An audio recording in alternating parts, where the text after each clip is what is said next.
বিসমিল্লাহির রহমানির রহিম।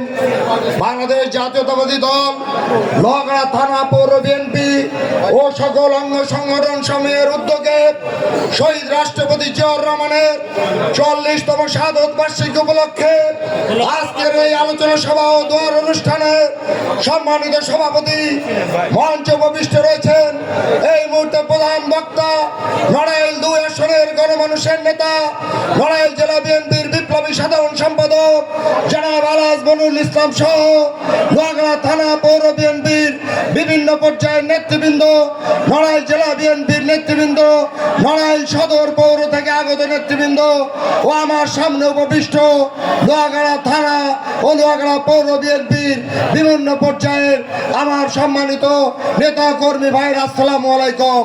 সংগ্রামী সাথী বন্ধুরা, আমাদেরকে মনে রাখতে হবে আজকে যে শাহাদত বার্ষিকীতে যে নেতার জন্মদিনের মৃত্যুবার্ষিকীতে যে আলোচনা করছি, সেই নেতা বাংলাদেশি জাতীয়তাবাদের স্থপতি, উন্নয়ন উৎপাদনের একজন রূপকার।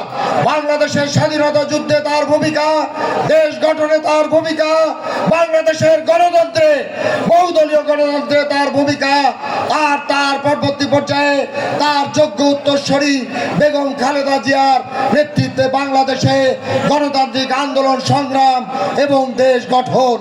সর্বশেষ ১৫-১৭টি বছরে স্বৈরাচার বিরোধী আন্দোলনে দেশ নায়ক তারেক রহমানের নেতৃত্বে আমরা আন্দোলন সংগ্রাম করেছি। আপনারা জেল জুলুম উলিয়া গুম খুম মাথায় নিয়ে আন্দোলন করেছেন। এখানে লোহাগাড়ার এক কৃতি সন্তান বসে আছে, মিরাজ ফকির। আজকে ৫ই আগস্টের পরেও তাকে হামলার শিকার হতে হয়েছে। এটা একটি সতর্ক বার্তা।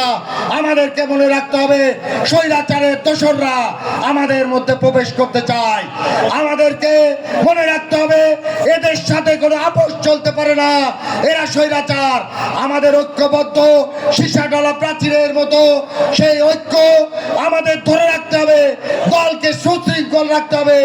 আগামী দিনে জাতীয় নির্বাচনে নড়াইল ১ এবং ২ আসনে আমরা দলীয় প্রার্থীকে ইনশাআল্লাহ বিপুল ভোটে নির্বাচিত করে আমাদের চূড়ান্ত বিজয় ছিনিয়ে আনবো। দেশ নায়ক তারেক রহমানের যতগুলো ৩১ দফা কর্মসূচি দিয়েছে সেগুলো জনগণের মাঝে পৌঁছে দিতে হবে। আমাদের মনে রাখতে হবে তারেক রহমান দল এবং দেশকে সুশৃঙ্খলভাবে পরিচালনা করতে চায়। সেই ক্ষেত্রে দলীয় কোনো কর্মী সংগঠন বিরোধী শৃঙ্খলা বিরোধী কোনো কাজ করলে তার বিরুদ্ধে সংগঠন থেকে ব্যবস্থা নেওয়া হবে। শহীদ জিয়ার আদর্শের সৈনিক হিসেবে আজকে আমাদের শপথ হবে আমরা তার আদর্শকে ধারণ করে দেশ এবং দলকে আগামী দিনে তারেক রহমানের নেতৃত্বে সুন্দরভাবে পরিচালনা করব, এই আশাবাদ ব্যক্ত করে আমি আমার সংক্ষিপ্ত বক্তব্য শেষ করছি। খোদা হাফেজ।